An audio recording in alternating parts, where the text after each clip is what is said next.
I just kind of look at failure as not an option here. Look, we have to have PPE for our nurses and emergency responders. We have to have testing capability, and we've got to use every tool in the toolkit to get them.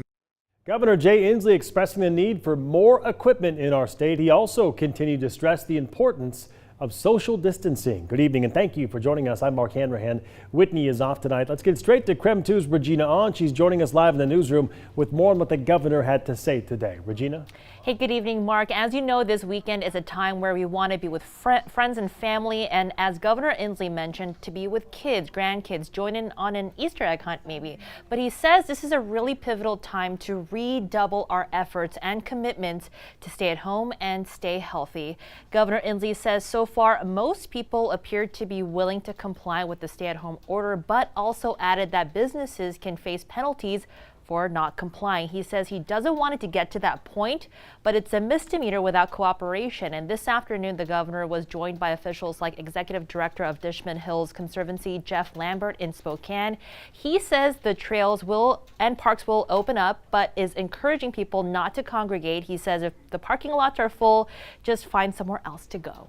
It's easy to do physical distancing. Being patient on trails that are only 2 to 3 feet wide is kind of hard. You may have to pause and give others a chance to get off the trail.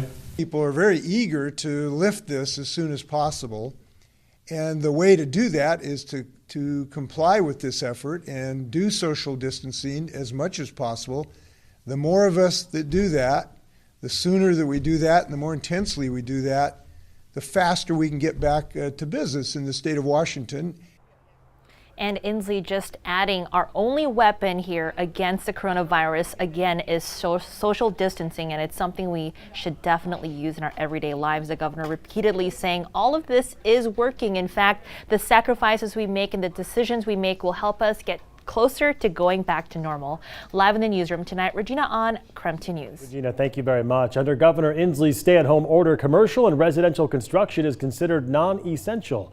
Spokane County officials, including Mayor Nadine Woodward, want the governor to reconsider this. A Spokane construction business owner told our Amanda Rowley how the order is causing his company to struggle. Heritage Roofing and Construction has been repairing and replacing Spokane roofs for the last 15 years. Mostly just do residential construction, tear off, repairs. Before the coronavirus, owner Ted Flynn says he would get about 25 calls a day.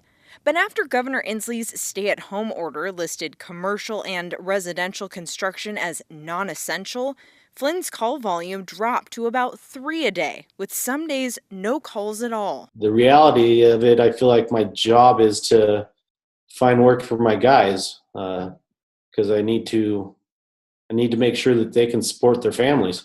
Luckily, he had a backlog of projects to keep his crews busy, but he doesn't know how long this can last. And it does have me worried about how the pricing might affect what other people are competing. It's already hard to compete as it is. Washington's stay-at-home order does make an exception for residential construction projects. It allows emergency repairs to continue, which is what Flynn's crew is working on today on the lower South Hill.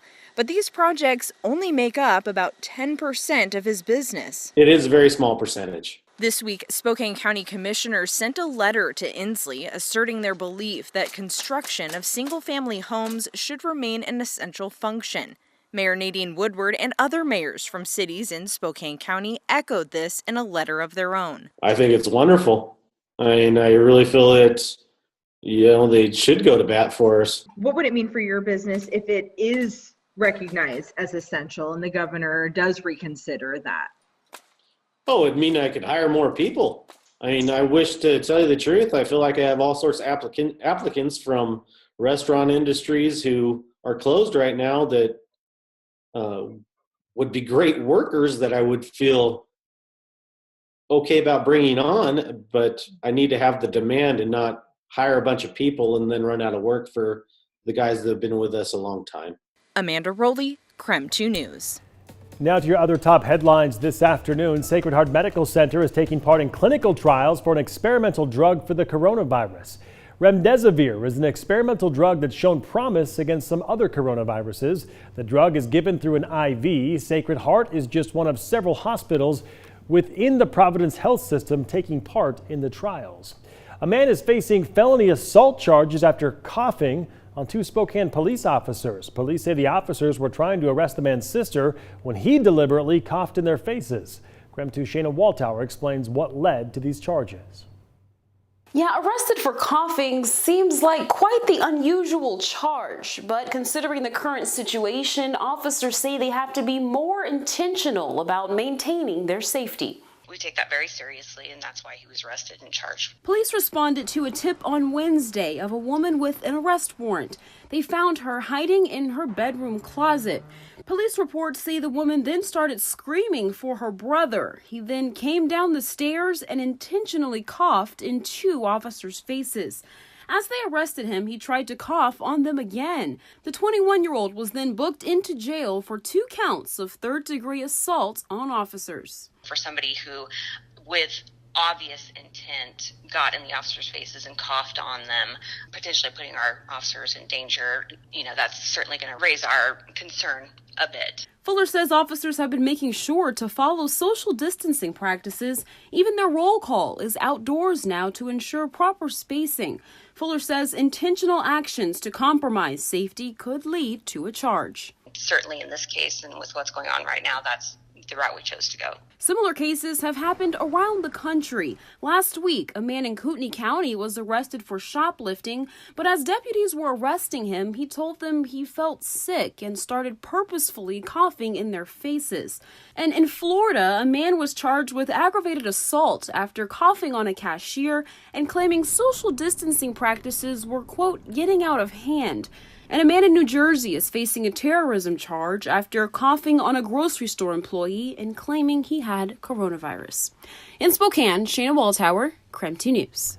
The U.S. is now closing in on 500,000 coronavirus cases, and the death toll stands at more than 16,000. New York still the epicenter with 777 deaths reported just Thursday. But there is evidence social distancing measures are helping to flatten the curve there. The state's hospitalizations and ICU admissions are both down. Governor Andrew Cuomo says aggressive measures appear to have prevented the experts' worst-case prediction models from coming true. The actual curve is much, much lower than any of them projected. New York's governor says he is talking with members of Congress about having the federal government set up a heroes compensation fund for healthcare and other frontline workers.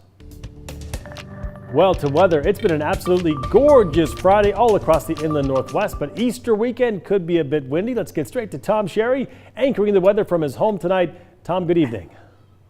It's such a beautiful day. I thought I'd get out here on the front porch and enjoy the neighborhood. I mean, everybody's out and about. It's 70 degrees right now. Take a look at this. You can see we've got the grass is beginning to green up. You've got sunshine on the street. Folks are walking down the street. We're seeing bike riders. Kids are playing in the yards, just as it should be across the area. So what about temperatures, though? As I said before, 70 degrees. That's the current temperature as out at the Spokane International Airport. And the wind is also out of the west-northwest at 15 miles an hour. You notice as you look towards the sky, though, we're getting more and more clouds. Look for that to continue as a cold front begins to push into the area. Here's a look at your forecast over the next 12 hours. This is from the computer models. See the increasing clouds there with overnight lows only dropping down into the mid-40s. So your weekend forecast goes like this. We'll look for gusty winds. Folks out in central Washington, you could see wind gusts up to 50 miles per hour. That means blowing dust. I'm sorry about that. In Grand Coulee and, say, the Moses Lake area and Quincy and Ephrata. Then we'll look for mostly sunny skies on Sunday and a daytime high of 53. If we get some rain here in Spokane, I think it's going to be pretty much mid-morning to early afternoon. And then by this time tomorrow night, a lot of the cloud cover will clear out. So coming up in just about 10 minutes, I'll have a look at your 7-day outlook, which shows a return of 60-degree temperatures. So stick around for that. Sounding good. Looks about as good as that pour of wine behind you, Tom. What? Oh, that's you. Not me. Hey, not me. It's 5:09 almost on a Friday. I'm not casting any blame, my friend. And I just like to say, for medicinal purposes only. Well, of course, yes. We'll check back with you later, Tom. Thank you very much. Churches in Spokane are preparing for how they'll handle Easter services during the stay-at-home order. Many have already switched to online presences since the closures began. And KREM 2's Brandon Jones explains what that will look like coming up this Sunday. It's been a month since churches had to switch over from the traditional in-person service to gathering online. In a season of Lent, so many sacrifices have been made, and although it'll look different this Sunday, Easter service is still a go all across Spokane. You know, when you can't do what you normally do what you can. Reverend Lonnie Mitchell and his wife Alicia J. Mitchell are the pastor and first lady of Bethel AME. We're working hard to offer worship to our people in the best ways that we can. Heather Van Deventer is the dean at St. John's Cathedral. They're two separate churches in Spokane, but like many across the country, they've had to adapt to a new normal. So this forced us to break with tradition, not the message, but the way that we often think that the message has to be presented. So on Easter Sunday, they'll continue to worship from home, but in many ways their messages are reaching new heights. It's also been neat to connect with folks from different parts of the country. Easter service at the cathedral will be smaller than normal, but technology has made an alternate service possible. They stream their worship over Facebook, and they're planning for the future. Whenever the stay-at-home order is lifted and we're really able to gather together again as the body of the faithful, that's when we're going to really celebrate Easter. Bethel AME is also streaming their service online. It can be found on YouTube and Facebook, and Pastor Mitchell has already prepared his sermon. Alicia is spreading the ministry through music. We will all get through this together, apart. Amen. But stay home, stay safe, save lives. From Spokane, Brandon Jones, KREM 2 News.